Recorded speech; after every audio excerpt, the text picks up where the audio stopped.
Hi, it's Therese from Lostinpaper, and today I thought we'd go all rustic. This is a really clean and simple Christmas card that came together really quickly, and I'm using this new stamp set that's about to be released from Ellen Hutson. It's a Christmassy, wintry one, and it has some great fonts as well as a few patterns that you can use, and they're great to mix and match, and I think it'd go particularly well with the pop-up mittens that I made a video of not long ago, because they're about to be released too. Anyway, this little block of stamps I'm going to repeat stamp. So what I'm doing is I'm using my Fisker's stamp press and lining up the actual grid lines on my stamp press with the cardstock. Now I've got some Desert Storm cardstock. This is a new to me cardstock and everyone raves about it. I'm yet to try some Copic colouring on it. I saw that Sandy Ornock has done that before and says that it works really well, so I'm really excited to give that a go. But I have the Unicorn White. It's a Hero Arts ink, and this is the white ink to buy. It's just awesome.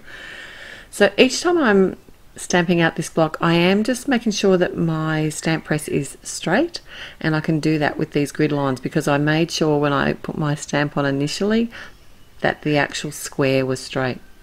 And I'm just repeatedly stamping this all over the panel. It actually didn't take too long to dry, this pigment ink, but I did set it aside just in case. Now the sentiment today, I thought I'd just keep it really simple. I'm going to create the word joy and do it in 2 tones, and I'm using the classic block Alpha. Now I find this is the easiest way to cut like a half of the sentiment. I could actually cut the whole thing and then come back in with my paper trimmer and cut it, but this way I know they're all going to be about the same height. I just ran that through my Gemini Junior.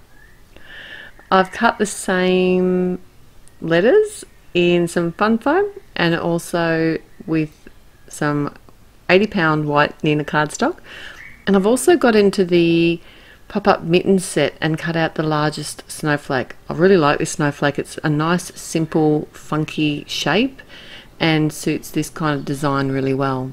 And I do like to use my matte medium because it gives me a bit of time to sort of get my image exactly how I want on the actual die cut. It gives me, I'm able to move it around a bit easier than if I use a dry adhesive.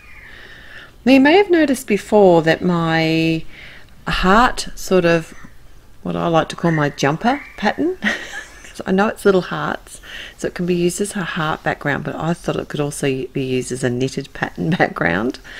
So you might have noticed it was a bit pink, my stamp, and that's because I've made a second card using both of these sets, and I'll put the link in the description below. And if you want to see what else I made using this same sets, head to my blog. And I'll also have all the links there to the Ellen Hutson blog, and there is so much more inspiration using all these wonderful new sets that are about to be released. So all I've got left to do now is put my pieces together.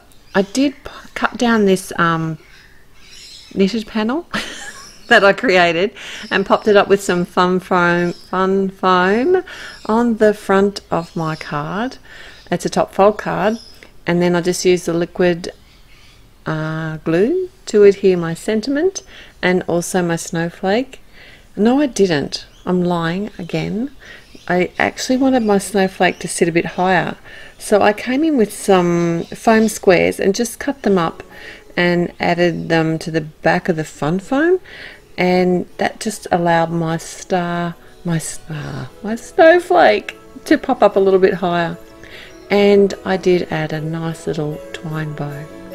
Thanks so much for joining me. I'll be back again real soon. I look forward to seeing what you create with this new release. Till next time, happy papercrafting. Oh, don't forget to subscribe. Bye.